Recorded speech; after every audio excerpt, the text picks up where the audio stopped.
It's a day in the life of us and David Platt. Psycho. Find out all this and more on Self-Evident Podcast.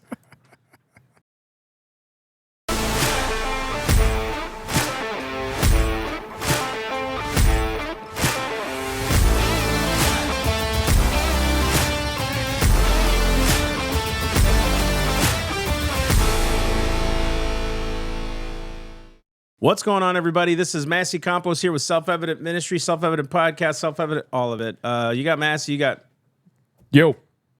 Me. That guy. This guy. And it's unique. We're in a really tricky spot right now because we're trying to run this podcast, just he and I. And it's a little, you know, if you could see the setup, which I may even just pop a camera down, we may even show them here, how we're doing all this right now. It's pretty incredible stuff. But...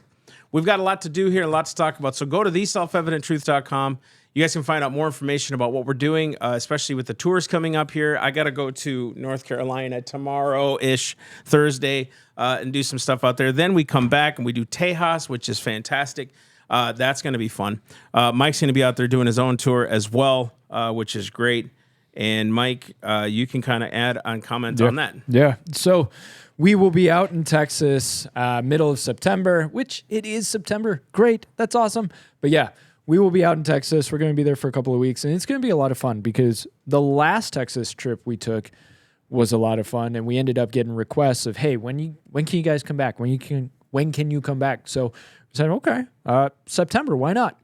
And the cool thing is now that Massey is just running and gunning with us full time, that we can do whatever we want when we need to. So if you want to bring us out, let's figure out how to do it. We'll come out. We'll say hi. We'll do an event. Yeah. With that face. That's right. The beauty face. I think it's just time that we all tell them. It's my first day in the office. For those of you that don't know, I've been at Revive Church for 5.5 years now.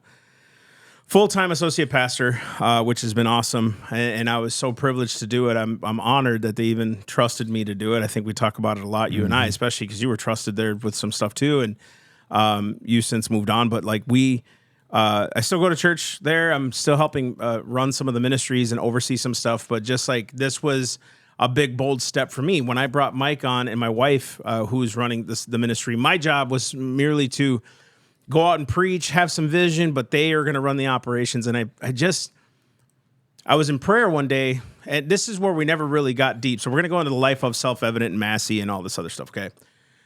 What ended up happening was, as I was in prayer, I felt like this was probably back in January, February, something like that. I can't remember how long ago it was. And I felt like the Lord was telling me, I did not give this burden of ministry to your wife and to Mike. I gave it to you. So I was like, okay, you know, what am I supposed to do then? So now being here all day and kind of just getting the nuance of how this all runs and functions, now what my presence is and what we're adding to, we're already changing things quickly. I know Mike's annoyed right now because he was basically by himself a lot here at the office. And I'm like, hey, Mike, what about this? Hey, Mike, what about this? We should change that. We should try this. We're going to do the podcast on this. We're going to change that. And he's like, I loved it when you weren't here. I could get work done. Hey, I'm not mad about that. But that's what happens when you have vision, when you have life and that kind of thing. Like for me, I'm just built that way. I'm built to create, to grow. I remember, was it last week, bro? I was like, we need to change all these cameras, get rid of the background. We need to... I told my wife too, she's like, why? Who gives a crap about the background? Just do the show. And I was like, yeah, but dude, we could just do this. We could change that. And it's like, I know these guys are like, this guy's nuts. Like, but that's what I live for. I live to see something new, brand new all the time. And I think that's why coming out with new merch designs, which by the way, you can pick one up at theselfevidenttruth.com. We have a black and a nice cream colored shirt. New designs coming soon. My mindset is to change consistently to kind of keep up with times. Others are more administrative. Like that's a Mikey situation. He's more administrative than I am. Way more administrative than I am. Carrie's way more administrative than I am. Not to say they don't have vision or growth. I'm saying my mind is constantly on what's next. What's the next message? What are we doing? Writing a book. talking through the chapters today again. It's just like getting back into that mix. So it's a little, it's just unique. This morning, my whole routine was thrown off. Yeah. I have a certain type of way that I leave the house, or you know what I mean. And now it's like, what do I do? You know, so it's been nuts. I think you get complacent really easily, and I know what you you're get saying. sick of being complacent Oh my really gosh, easily. I get bored quick. You sit for 5 minutes and your toe starts tapping. You're like, more. You know, You got to ask him. I had the Bible open, a book that I'm supposed to be doing for this weekend's kind of studies with some men. I had the Bible open that, and then I was looking up some different kind of designs and things. And then I had something else going on, and I said, this is kind of how I focus is I need 4 things at once so that my mind can like, okay, this, and this. And then all of a sudden an idea will pop up because I'm focused. And he's like, that's how you function. You function so quickly in your brain.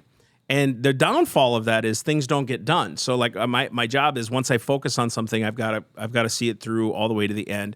Otherwise, I have 15 tabs open on a computer, and then there's music playing. You're like, where's that coming from? And what tab was that? You know, that's literally what happens, right? Because I was tapping my foot. I'm like, I got to get out of here. This place, you know, like I got to do something. So I will say I calmed down a lot being at Revive. It was Monday. It was like a routine, not Monday, but routine.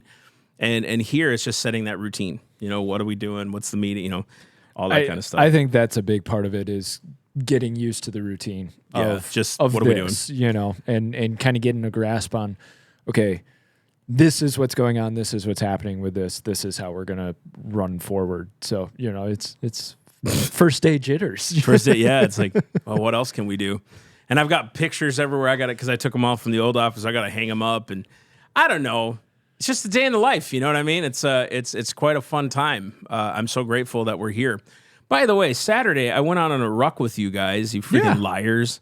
Whoa, wait a second. I'm going to tell the story. No. I'm going to tell the story. I have control of the camera first. Hi, Tim. It was not me. So I get a text from a dear friend of mine, Brandon Pierce, and he goes, "Hey, we're doing a short 2-miler," and I was like, "That's cool, man. Yeah, let's go do it." He goes, "You've been walking, right?" Yeah, I've been walking. So I go out. Well, Seth broke it to you, right? First they said, yeah, let's do it. And then all of a sudden I go, that was Monday. Wednesday I come and Seth goes, you're doing the ruck, huh? And he started chuckling. Not because he thinks I'm overweight or anything. He was, you know, because I trust him better than that, Seth. I could totally see his face when you're like, oh, yeah, I'm going for the 2-mile walk. Seth's going, oh, so walk, then he goes, yeah, you know what a ruck is? I'm like, no. And he goes, it's like a 20, 40-pound vest, and you carry it up there. I'm out. It went out? Yeah, mine just went out. Let me check the cords. But keep talking. Yeah, I'll try it.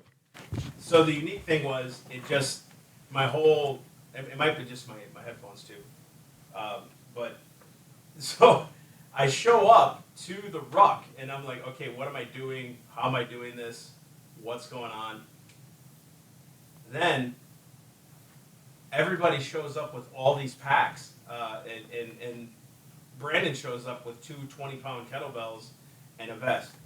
And I'm the only one. I think my microphone just went out. And I'm the only one.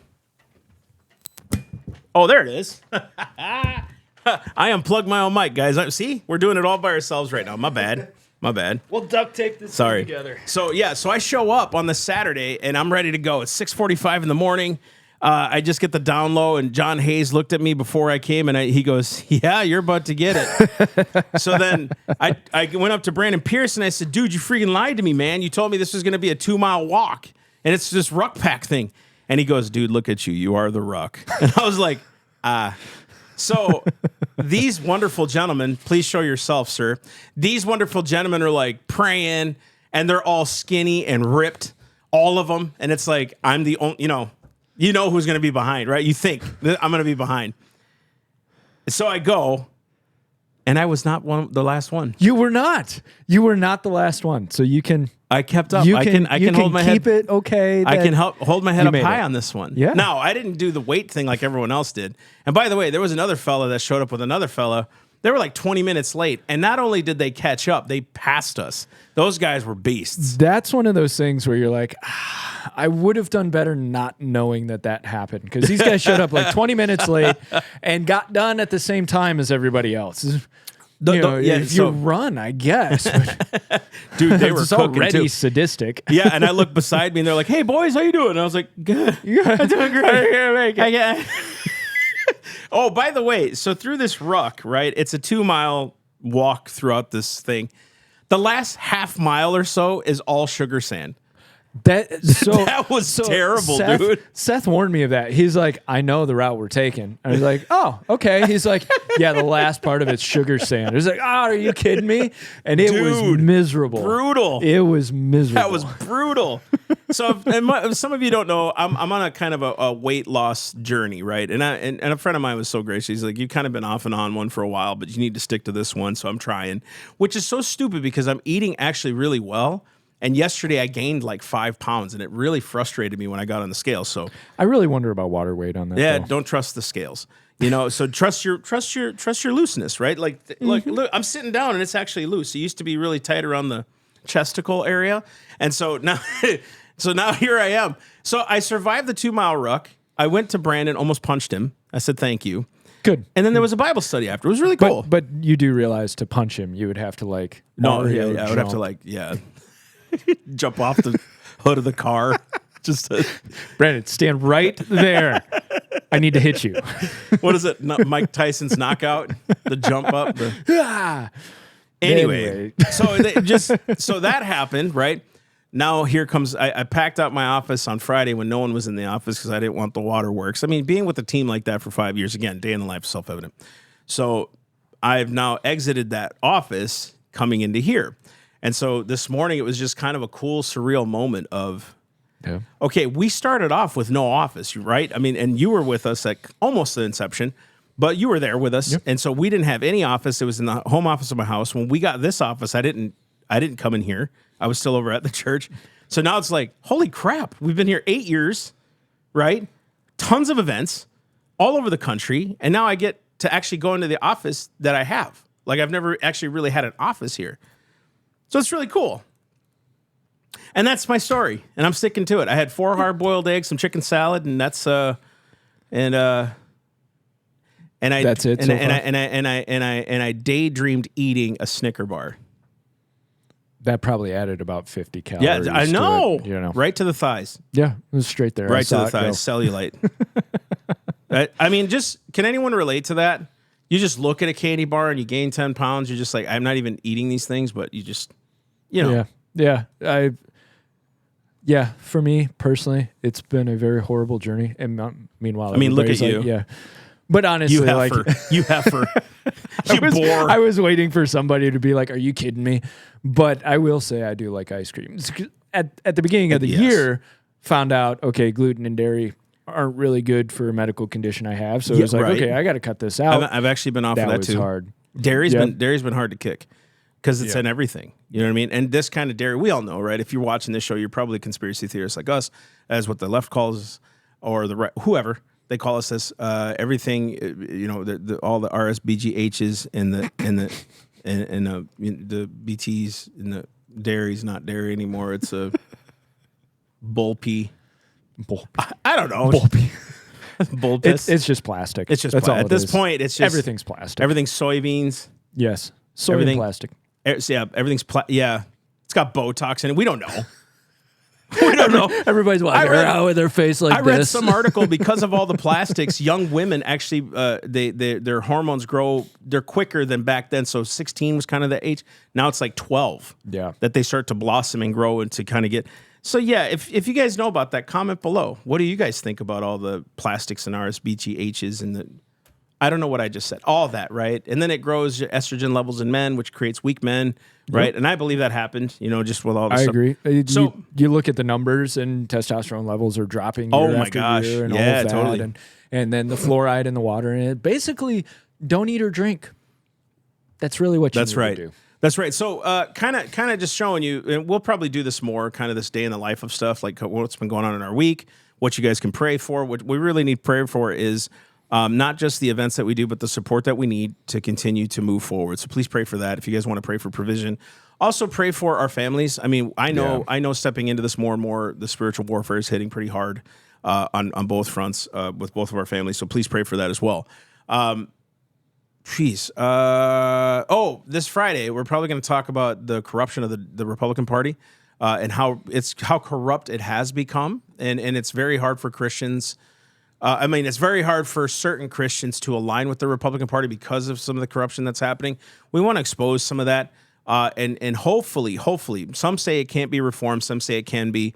I don't know. We're just going to give you the information that we know, that we see, that we research, and you guys make the decision. Do you guys want to stick with it or not? And I know that people will say that's divisive before an election. It's not.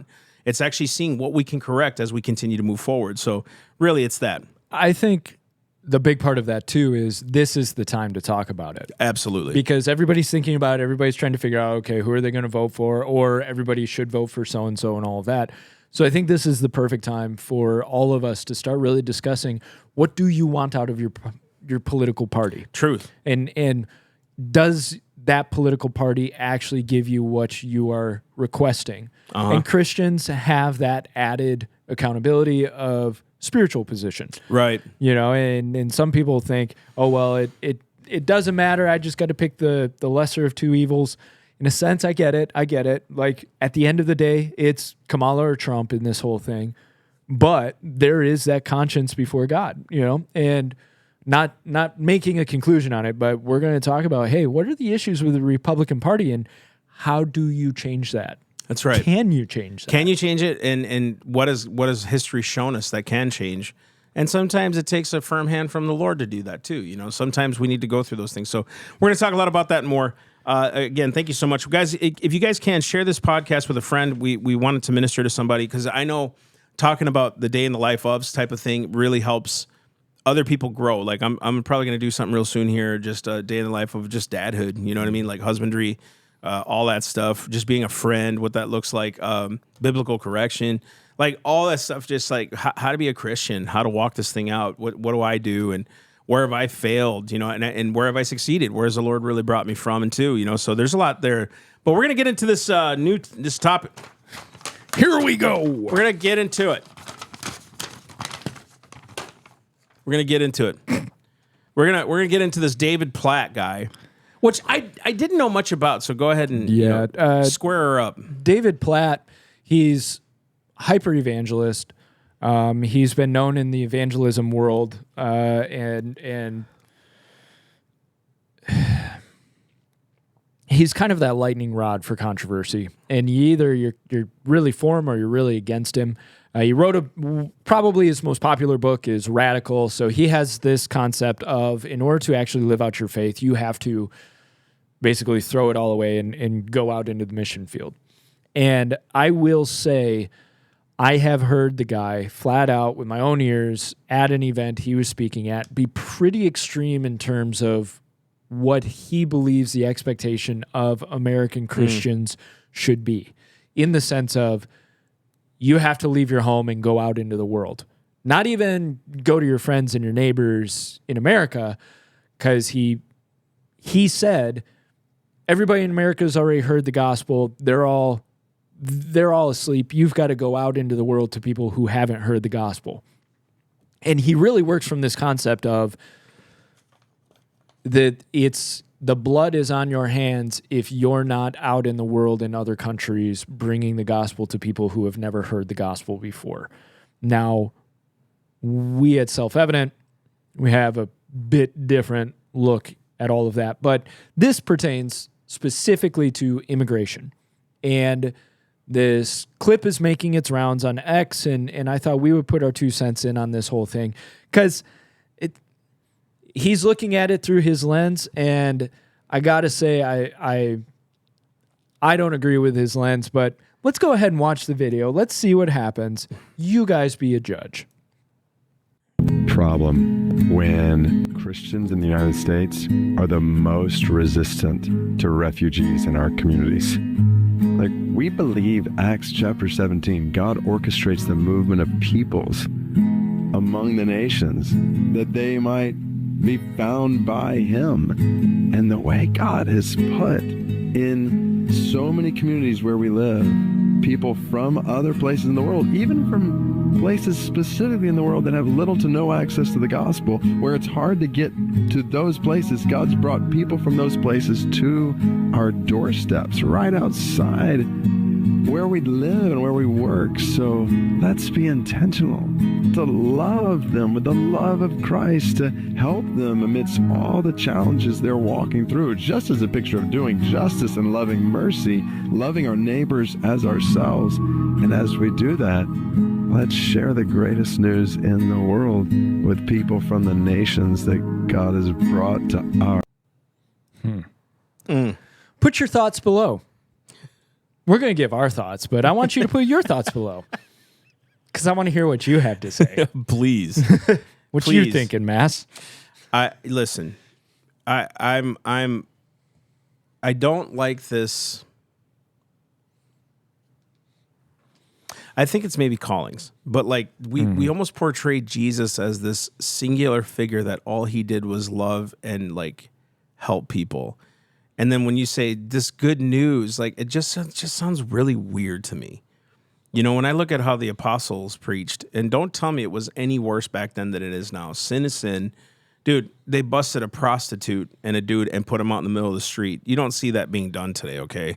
That kind of stuff just doesn't exist, right? As far as public shaming in that way. You saw a church that was corrupt, talking about the Pharisees. You saw... There's the similarities, the woman at the well with 5 husbands who was shamed, right? Like that stuff still exists. So you can't tell me times change. We just need to sensify the gospel. The bottom line is like it's all about this weird, I don't know. To me, it is reaching the nations, of course. But all of us have a different calling. I would go out and do missions. I think missions is fun. Why am I in America preaching to Americans?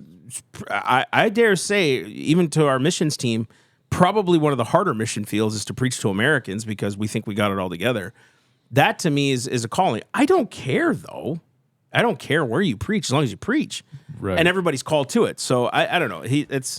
I want to read Rachel's comments because Thank you. I think this is important. Rachel said, "When they start eating and murdering, I'm less inclined." Raping.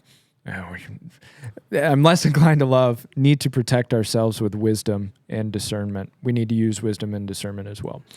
And I agree. And I'm going to put up this slide because there is some controversy behind Platt that kind of rounds this out, and then we'll get back to the immigration side of things. But look at this post by William Wolfe. Be David Platt. Write emotionally laden but unbiblical best-selling Christian book, guilt-tripping a generation of Christians into thinking faithfulness must mean being broke, missionary martyrs. Doesn't do it himself. Instead, pastors a megachurch in affluent, majority white Birmingham, Alabama suburb and draws a handsome salary. Become president of the largest missionary agency in the world, get even bigger salary. Run missionary agency poorly.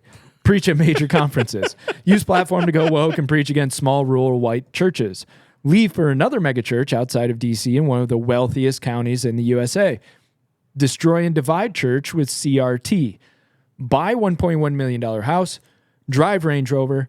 Don't live in border town or deal with cartel violence and human trafficking.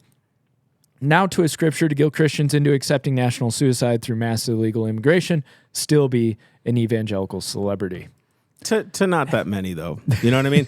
Like I think now nobody's I'm not dissing him on his salary and what. I don't care about that stuff. That and if some of you do, go ahead and comment below. But like a workman is worthy of his hire. If the dude's growing something, pay him. Right. You know what I mean? I don't really care.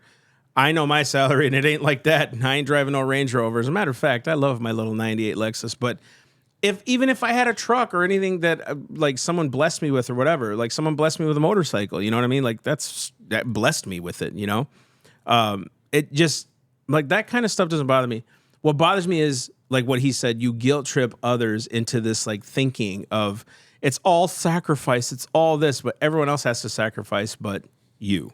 I think that's the problem. You know what I mean? Right. And that's the problem for me as well, because I watched him, it was at Passion a couple of years ago, tell 65,000 young adults. Basically, you need to give up your whole life and go in missions, or else you may not actually be saved. Now, I'm summarizing what he said, but the sense was very much like, if you're not out there in the world, something's wrong with you.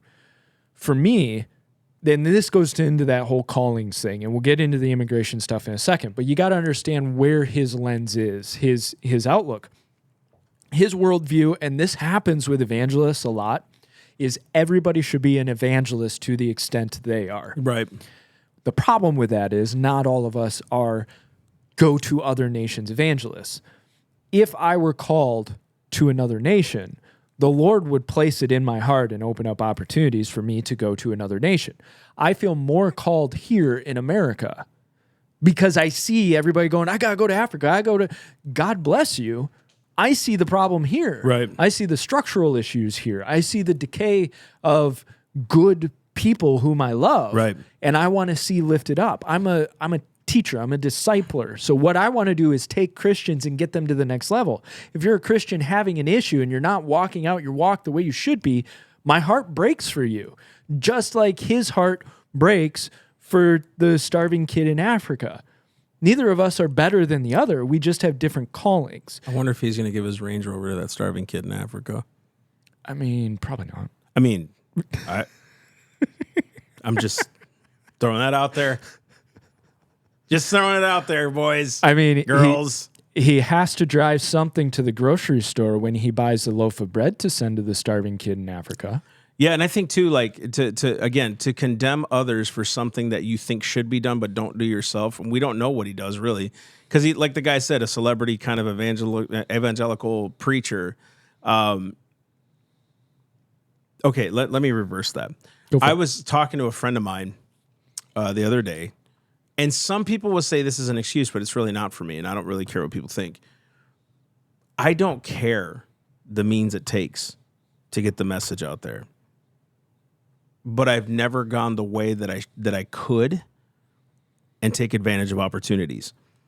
There are definite opportunities for us to go do certain things and all that other stuff. But then I'm like, but who am I associated with in that? And everybody does this line of thinking. So then you become an instant celebrity or an instant shocker for 15 minutes and then you're forgotten about. It's like, the Lord never needed none of that stuff. The Lord really blew his own name in the wind by the anointing. You know what I mean? Like when you had those guys who were doing tent revivals, none of that stuff needed a social media platform. When you look at George Whitefield, he had preached to over 10 million people, they said, in his lifetime. It's like, that's a big thing, right? Now, less people on the earth, I get all that stuff. And some people will say, you can do more online and bigger, and that's great. And I think that's cool. But the point that you have, I don't know if you've been on his website, just as it's called Radical, and it talks about him too. It's like, I don't think there's anything wrong with being known. No. I do, however, find an issue, and this is where it gets weird for me, and if you can relate to this, comment below. If not, tell me I'm wrong. But where I find an issue with all of it is when we go out as self-evident, right, and we preach, or like a Chris Hall or many others that I know in ministry, David Barton, he's not out condemning pastors because they don't get into politics. He's encouraging them to do it, but he's not blasting them, putting them on blast for not stepping up in their realm and whatever. He's not like, none of those guys I've ever seen anyway get angry and frustrated that the church doesn't do something. You know why? Because they don't need the church. We need the Lord. And if the church follows, praise God. And the more they've done this, the more other churches have now woken up and said, you know what, we need to get involved. We're going to take your example. You know what? We're seeing change out there. Like here in our county, in Martin County here, we've seen a lot of change with a local church. What a local church can do and what that outreach looks like, the influence you can have, all that stuff. And it's like now other churches are calling and saying, hey, can you come over and teach us this? So it's good. So like we're seeing kind of that growth. But none of that had anything to do with us going on Fox News. I'm not against going on these programs. I'm not against connecting with other people.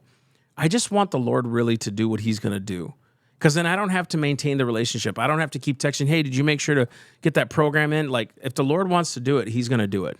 I don't want to have to maintain it, right? I don't have to point it out and say, if you're not doing this, then why? It's like, that's so stupid to me. Let people see your example. Our walk should be inspiring and encouraging to others. That's exactly it. But our walk doesn't need to demolish others because they're not following the walk that we're following. And I appreciate what he's done in the missionary realm. I appreciate what he does in global missionary work. Like you, I think my biggest issue is there's almost this, you're not doing what I'm doing, so therefore you're wrong because you're not doing it the way I think you should. But the problem is some are a hand, some are a foot, some are an eye, and the eye cannot say to the foot, I have no need of you, right? And some of the butt. Thank you. Succincts my point perfectly. That's right. Some of us are just the rumpus. But I do want to get into this immigration idea. So in the video, basically what he's saying is Americans are the most closed off to refugees in all the world. American Christians. And he makes that, you heard it, you can go back and play it. He makes that blatant statement of American Christians are the most closed off to refugees out of all the world. That's a massive statement to make, bro. Especially because it's not that American Christians have anything against refugees. It's who you're telling us is the refugee. That's the problem because you've labeled everybody a refugee. The guy wearing Adidas tracksuit and gold chains waving cards with $30,000 on him is suddenly a refugee. With MS-13 tattooed across his neck, which they do that, by the way. And then he climbs into the Range Rover with his buddies once he's over the border and drives away. Like, right. Refugee or illegal. Right. There's a difference. I don't think, too, David understands the implication politically, lawfully, of what happens with a mass immigration when they're not checked. And I think these guys, one of the things I didn't like what he did, and just being honest with you, we've talked about this so many times. Emotion makes terrible law, and they go by emotion. And a lot of the times the gospel is being preached by emotion rather than principle, right? So the principle is you're in your sin. Matthew 1:21 says he came to save his people from their sins. He died to remove their sin, to destroy their sin, 1 John 3. You look at all these things and you see the blood of Christ came to redeem you from sin. Instead of preaching that, we got to figure out a way to say there's good news, though. You can be changed and you know what I mean? It's almost like this weird, if you've been down and out and all these other things. No, Christ was down and out too. He empathizes with that. But the reality is we have sin in our life that is separating us between us and God.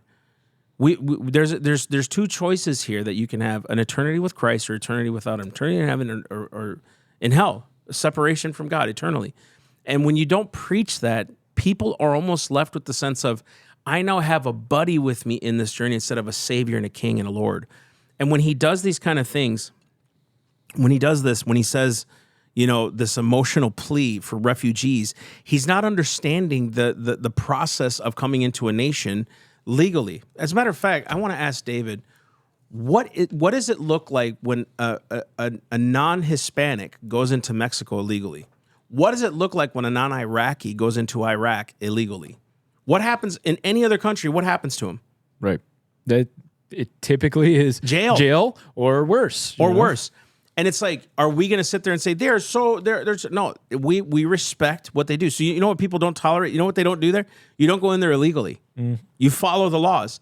We don't have these strict laws where it's pulling people away from their, you know what I mean? Like all this stuff. And by the way, if you look at any statistic, before all this mass immigration stuff started happening, maybe 8-10 years ago, there was like some 10,000-20,000 a month coming in. So to say we don't want refugees and immigrants is a blatant lie, number one. It's an emotional plea, number two. Number three, it's going to grow his coffers. He can say that stuff, and guess what? Donations will pile in. But I want to ask this. How many people do you house that are refugees? And that's something that a lot of people are asking is like, wait a second, you don't live near where all these people are flooding over the border. You don't house them in your own house. You're pouring money into missions across the world. So you're telling us that we have to open our neighborhoods and our homes to whoever because love of Jesus. There's an issue with that because that's, to me, that's the Pharisee putting the double burden on and making somebody a double son of hell, right? So this twofold son of hell. Because what you're doing is you're saying, no, you need to take them all in and you need to do what I'm telling you about how to love them because that's what Jesus wants you to do. Yeah. As opposed to No, what is the Lord telling me to do in this situation? That's right. And I think, too, for him to say refugees need to come in, he doesn't understand politically how that's affecting the taxpayer. He doesn't understand politically how that's affecting a geosphere. He doesn't understand how that's affecting a city, what housing needs to happen. He does not understand that people that come into certain areas can destroy that area by all their violence and stupidity. It's really unique, right, to talk about this because not every migrant is a bad person. You'd be an idiot to even stand on that side, right? I will say every migrant that does it illegally is a lawbreaker and deserves punishment and justice because that's, Your first step across the border Yeah. is breaking a law. That's breaking a law. You're illegal. You're a criminal. It's a criminal. That's a criminal act, right? Can there be mercy? Yes. But with all the stuff going on here, it's like we're just letting them come in and all that stuff. Now, Scripture talks a lot about the stuff. Go for it. You and I were kind of walking through. Let's go through some Old Testament stuff because people talk about refugees and the Lord said be kind to the stranger and all that other stuff. Well, let's just talk about that. Deuteronomy 10:18-19 says this: He executes justice for the orphan and the widow, and he shows his love for an alien by giving him food and clothing. Show them your love for the alien then, for you were aliens once in the land of Egypt. They use this one a lot. Yes. And the first 4 or 3 that we've got, they use all the time. Zechariah 7:9-10. Thus says the Lord of hosts, dispense true justice and practice kindness and compassion each to his brother. And do not oppress the widow or the orphan, the stranger or the poor, and do not devise evil in your hearts against one another. Oh, you love the foreigner, love the alien. Yes. Makes sense. Leviticus 19:33-34. When a stranger resides with you in your land, you shall do him no wrong. The stranger who resides with you shall be to you as the native among you. You shall love him as yourself, for you are aliens in the land of Egypt. I am the Lord your God. Makes sense. And what people will tend to do in this whole process, see, Scripture wanted the Israelites to just love everybody. God wanted them to just bring everybody in and love them the same as they are. Yeah. They're omitting some heavy parts of Scripture, though. So let's go to Leviticus 24:22 because we don't talk about this. There shall be one standard for you. It shall be the stance for the stranger as well as the native, for Preach. I am the Lord your God. That's what we don't work with, is there is one standard, one set of laws. Everybody gets treated equal. So crazy, because he says in Deuteronomy and all these other places, teach them the ways of the Lord when they're strangers. Ooh, bring them in and let them assimilate with you. They got to know the culture, right? Listen, to allow people to come in and not teach them the standards is counterintuitive to what he told many of the leaders of the day, like David and them, when he says, don't bring in their foreign gods. When you marry, don't bring in their foreigners. The foreign gods, because they're not going to serve me. And then guess what? It'll overtake you, and then you're going to serve them. And that's what happened to Solomon. He marries all these chicks and has all these concubines and ends up serving all their gods. Dude, he got so freaking confused. He was serving the god of Ashtaroth, which was like the fertility goddess, and they were sacrificing their babies to Molech. That's how confused he was. So then we're letting all these people in with their own belief systems, the way their old cultures are. It's like letting Californians move over to Texas because of how bad California was and still letting them vote the way that they were doing before. That destroyed California. I think I showed you that picture of the Hindu monkey god statue that got erected in Texas. And it's like the 3rd largest statue in America or something now, just recently. Exactly to your point. And some of you may find this very offensive, but is it something where in a land, in a culture, in a civilization, a certain belief system set, do you let anything and everything run rampant over your civilization? I mean, we're watching it in the UK right now. And of course, people are like, oh, you're xenophobic and you're a white nationalist. Yeah. Spare me, okay? Go ahead, say whatever you want. But you're watching it in the UK in real time. And guess what? The government in the UK is protecting the foreigner. So now, and they're even, what's his name? Keir Starmer. They're calling him two-tier Keir because it's a two-tier justice system. The natives recognize if I get in trouble, I'm going to jail for a couple of years. If he gets in trouble, suspended sentence, he's not going to have to do it. And that's this attitude, I think, that David Platt is coming with, this lens, is very dangerous because what it does is it's the noble savage. It's the white superiority complex in play. And notice, he destroyed a church with CRT. So he already sees things through this, the others are greater than I am lens.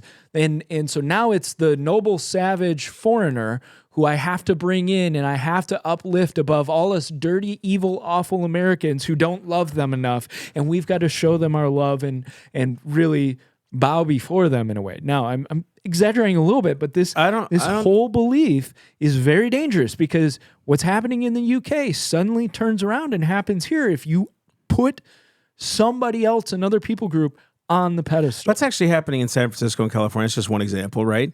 Where you can steal up to $1,000, but the person literally who's actually done their work, worked hard, has to pay $1,000 for all the stuff that he buys. Or if you remember the bailouts in 08, 09, where it hurt all the ones, like they helped the ones who couldn't pay their bills, but the ones who did pay their bills, they didn't get any help. Which aren't we watching that right now? That's exactly it. With if you're illegal, here's Oregon EBT cards and $150,000, which we cover $150,000 for your home and podcast to go. Just 2 podcasts to go watch it. It was really good. So and it's that same 2-tier system. It's like the foreigner will get punished less than the actual American. Why is it that a person who's a straight up American, like here TSA? I'm now guilty till proven innocent every time I walk through the airport.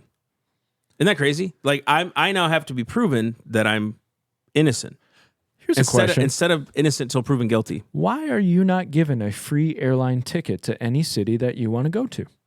That's a great question. I mean, it's happening to them. They're getting flown where they want to go. And can we squash this whole, border crossings are down and all of that and lowest ever. Way. You know what they're doing? They're flying them into ports of entry. So they don't count on that whole crossing open borders thing. So then they can say, our numbers are better than Trump's. Because you're paying their way in. That's right. There's a difference. Right. And it's actually, okay, first off, you're proving that it can be done that way. You're proving that it can be done through the port of entry. Thank you. Efficiently, too, right? And then they give you a card and give you airline tickets and assistance and welfare. That's the other problem, is that we're doing all this for the foreigner. And I keep thinking about all these people. Like, I am not for government welfare assistance. I think that's all illegal to me. I don't think the federal government should be involved in that because you know what happens then? You know what we start thinking? What about all those people down in Alabama, Mississippi, the suburb of Chicago? How come they're not getting help that way? It's like, do you see the problem with letting government run this kind of stuff when benevolence shouldn't be in their hands because they're not benevolent because they don't know how to be? They will never hand it out evenly. That's exactly right. Because they're using your money to purchase your vote. They're using your money to purchase your loyalty. What do you think they're doing to all of these people who are coming across the border? This is why it's disingenuous, and this is why I get frustrated with somebody like David Platt using the Christian moniker and saying, you're not a good Christian if you don't allow all these refugees. Yeah. They're not refugees. B, they're bringing them in on purpose to purchase their loyalty so that they have a whole nother 5 generations of voting base to give them power, let alone it restructures the Electoral College, it restructures the House. This causes issues that ripple out. And so I don't think this is one of those places of you better love Jesus and give them everything. And don't you ever say boo about somebody who comes over the border illegally. Right. You know? And so with his ignorance, and I'm saying ignorance in a kind way, I'm not saying he's a jerk or an idiot. His ignorance or lack of understanding is ushering in people with foreign gods, foreign thoughts. What you're doing is actually destroying your society by a false representation of what love and compassion is. That's not what love and compassion means. Even Jesus himself said one time, I mean, I don't know if you can ever pick this up, when he said, don't cast your pearls before swine, what do you think that means? Why did he say that? Because they were throwing the gospel to people that didn't want it. Shake the dust off your feet and keep walking. Why do you think he said that? What about the love and compassion? We shouldn't kick our dust off our feet. We shouldn't do that. Ooh. Paul should have never called Herod the Pharisees whitewashed tombs, Peter and them. He should have never said that to Herod. John the Baptist should have never rebuked Herod for being an adulterer. Because love and compassion, bro, you can't say anything bad about anybody. So Christ shouldn't have overturned the tables then in the market, in the temple. because he was not showing love and compassion. That's exactly right. He was so Christ against flipping. them. So Christ flipping tables was bad. Yeah. Okay. Yep. So let's just go with it. Let's go with the God of the Old Testament. Man, when they went into a city, bro, it was like They cleaned house. they cleaned house, right? But also too, when the children of Israel had to pass through the land of like Judah, Israel, all that stuff, there was passage they had to assimilate while they were there. Bible actually says, I can't remember where it was because I read it many times and I did a whole thing on immigration. When they had to pass through, they had to be like, dude, be careful. Don't look up, don't look down, don't talk to nobody. Just go about your business, keep going, right? Because you were sojourners. It was stay on the road and just walk straight, don't stop. You're absolutely right. You're sojourners in this land. Just keep going. And I do want to put Flicks on Go for ahead. a Yeah, second. yeah. So Jonathan said, what about the fire survivors in Hawaii? They got what, like $700? Yeah. Yeah, but all the people with the blue roofs got cheap land. You know what I mean? You guys know what I mean? Blue roofs. Isn't that funny? Check it out on one of our podcasts before. I think too. Like let's just kind of close this off. When it says the alien and the stranger, that doesn't mean the abider. That means people who are passing through. If you're gonna come here and live here, you got to acclimate to what we do. What does that mean? Man, I don't want as corrupt as some of these organizations and businesses and companies are, like maybe the Wall Streets and all this other stuff, the big S&P businesses. There might be some corruption there. I don't know. There is obviously in some. I'm not denying that. What I'm saying is I'm not trying to deny there's corruption. But I wouldn't want them to drop their standards for people. I wouldn't, because it's like it brings a certain eloquence, a certain level up. I have to achieve something in life. When you're looking at places like Walmart or Costco or something like that, if they have to keep dropping standards, I'm not saying they are, but if they have to keep dropping their standards, what's the quality of work going to be then? What's the quality of product you're going to produce? What's the quality? If we keep giving people an inch, I'm telling you, and David should know better than this. Yeah. You give sinners an inch, you give people an inch, any person, sinners, whatever, not sinners, they will take a mile. The bottom line is those refugees are lying before God about their status. And you can't get away from that, Mr. Platt. The fact that they're coming in illegally is something that is a violation of God's law first. They're lying. They're bearing false witness. And it is against their neighbor. They're saying, I deserve to be here. It doesn't matter about you. Now, I believe there are many Americans that are in America right now that shouldn't be Americans. They don't even like America. I'm with you on that one. We can debate that. We can say that stuff. I don't think half the population should vote because they don't even know how to vote. They don't know what they're voting for. They're voting because Kamala's black and she's a woman. They don't even know her issues. She hasn't even debated anybody about her issues. So I don't even think they should be a votable electorate, because they're not. They're not even governed anymore. They don't even know what American law is. And this is lawlessness at this point. And it really is. And it's a doubling down. And I want to put Rachel's comment on, because this is straight to what you were talking about the other day. Stray cats, what happens when you feed them? That's right. I did that. I did that analogy. That was stupid. I did it, actually. Dummy. My wife's like, dude, it's my emotion. It got me. My wife's like, don't do that, because she knew better. She'd done it before. Yeah. Don't do that. I'm like, oh, babe, it's just one cat. Okay. Let's read Jonathan's one as well. He says, I would love to see some of these arrogant blue hair progressives immigrate into Dubai or Saudi and not conform to local laws and culture. Good luck. Exactly. We just said that. Yeah. Yeah. Bro, I don't know if you caught the show earlier, which you probably didn't. So you should 3 o'clock every day. No, 3 o'clock.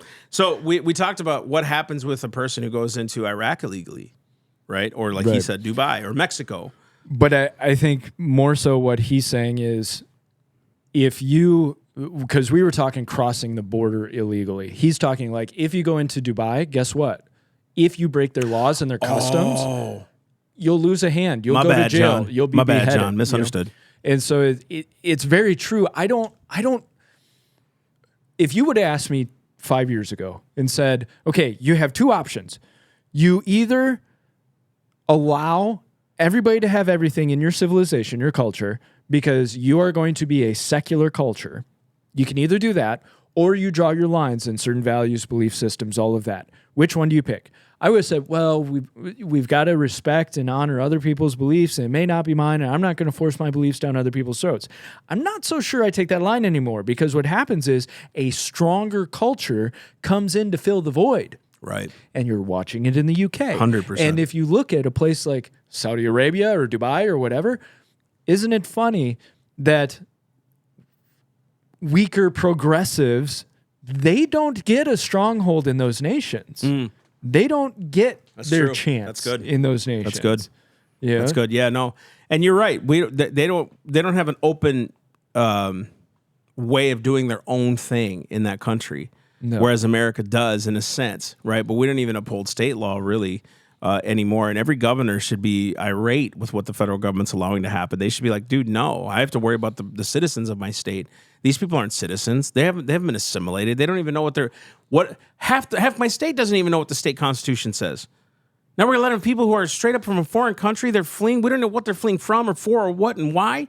And you're letting dude, I don't know. I'd be like, bruh, I'd build a wall around my own state. Shoot, dude. Well, that's okay. Kamala says she's going to build a wall now. So, she's just regurgitating Trump's policy. Pandering. So, yeah. She's going to stop illegal immigration because she cares about the border. Oh, you know what she's going to do, guys? This is why we need to vote for her. She's going to help drop prices. You know what else she's going to do? She's going to help drop inflation. You know what else she's going to do? She's going to silence you on free speech platforms. Anyway. So I think to round this all out, David Platt is stupid. I'm kidding. You know what I love is now the transcript. That's a joke, guys. The transcript will have me saying that. It's a joke. But we love. He swings into love. He swings into that love side. We swing more into the justice side. But I think the problem is when you don't draw your lines, when you don't draw your boundaries, you're casting your pearl before swine. I think that's not compassion. That's actually astute how you said that. Yeah. That's not compassion any longer. That's actually destruction against justice. Yes, and I will say, like, if we as Christians are encouraging people from other nations to break our own nation's laws, are we not leading them into sin? Are we not tempting them into breaking law and therefore sinning? If we're allowing illegals to break the law and continuously praise those who break the law, you're only telling other people it's okay to break the law. You're now encouraging them to sin. You're doing no better than the Pharisees did. That's what the Pharisees were doing. Some can sin, some can't, but they omitted the weightier matters of the law. Jesus said, justice, mercy, faith. They omitted those things, just like our government is right now, which they shouldn't be, right? So you allowing sin to run rampant is teaching others to sin. And dude, I'm telling you, there's something about this. And I'm glad you said that, because I just want to say this I want to, guys, share this video. Please share, because we love, that's right. Love without justice is manipulation and lie. Please share this video with your friends. We wanted to minister to them and to hopefully bring some answers for them. Hopefully it helps sway their opinions in a sense that it brings them more education. But the idea of having a millstone around your neck because you led little ones astray, because you allowed sin to run rampant in a country, because it was on your watch, church, especially church, government. I don't even care. Like, I'll stand against government, but I'm not worried about them so much as the church. I'm more worried about the judgment that's coming on the church from on the last days, because we're in the last days. I'm more saying, imagine the millstones that'll be handed out. I'm talking about spiritually that day, because we allowed this nation to allow lawbreakers to continue to lawbreak and punish those who do good. So we punish the guy who has a gun because he stopped a shooter, and now that shooter, or the person who got shot, can sue the guy who shot him because he hurt him, but they're not going to do anything to the guy who broke into his house. That's just oh my gosh. And this is Isaiah 10. This is Isaiah all over again, right? And really, I think us as believers, don't think you don't have a voice. Like, I hear this a lot, like, man, I don't have any followers. I don't have this. Don't think you don't have a voice, because I promise you, the people you preach to the loudest, they're listening. And one day they're going to realize and open their eyes and go, dang, they were right. She was right. He was right. And then at that point, you could say, now you have another in the fight. They're willing to go at it again. I encourage you guys to watch this movie called The Road to Freedom by, it was a kind of a biography, but like a kind of Hollywood, but it was a really good one. James Earl Jones plays Dr. Vernon Johns, and it's on VHS. I think it might be on DVD too. I don't think it's on like Amazon or Prime or anything. But if you guys ever get a chance to watch that video, you'll see blacks who are like against this preacher, preaching against all the crap that was going on against blacks. And then all of a sudden, slowly but surely, you saw the blacks kind of go on his side. And then once they crossed the line, they were like, I'll do anything. We need to stop this mess. And you saw their heart being converted, right? And it was so cool to watch. And many of them died in this pursuit. But just the courage of this dude, that when nobody accepted his teachings, he kept doing it. So like it may be just you continuing to preach a voice in the wilderness like John the Baptist was, leading the way. So don't be discouraged because you don't have a huge following. I don't care if we have a huge following or not. We're going to keep preaching the gospel. And people seem to keep supporting it. So thank you for your donations. You want to be a sponsor? Seriously, be a torchbearer. Go online, theselfevidenttruth.com. You guys can be a monthly sponsor and help support our ministry. You guys want to donate once from your business or one-time donations or 2 times a year or at the year end, whatever, let us know, man. We'd love to receive your help because that's what keeps us going. We love you. And that's right, John. Okay, OG John, torchbearer. He's OG. Yes, he's one of the originals. Actually, probably he's an the original. OG, man. And torchbearer's up, man. And there's so much that I'm going to do with the torchbearer program now that I'm on that I want to see get done that I just haven't been able to do, and I will now. And Mike too, and Carrie, and just what we want to bring to you guys, just because you're so special to pray for us, to so into us and stuff. That's so awesome, and we can't do this without you guys. We just bless you and love you. Amen. All right, it's so bass backwards. You know, I love you, Rachel. You're awesome. I got to put Jonathan's torchbearers up. Absolutely. And one of the things that we do want to do, and now that I've got Massey in the office, I can get him going on this, is added content for them. Yes. For our torchbearers. Yes. Now we can finally bring out added content and extra stuff, and we did all that. 2 years ago, I did a shirt for the torchbearers. We never got them out. So we want to do that too, and just have some swag for you guys. So thank you. You guys are awesome. We love you. Thank you for tuning in today. Again, share this with a friend. And continue to go read the blogs and do what we're doing. Follow us as we go to Texas here. That's going to be exciting. You got your own leg of the tour. I do. There's one leg here and there's one leg here. 2 legs. 2 legs. And we're walking. It's God's gift. Hey, somebody scan the QR code. Thank you very much. You guys still get a chance to do it. I'm going to shut this off, but you can still QR code. Go for it. You got a chance. Like, share, subscribe. We love you guys. Bye. We'll see you later. Bye.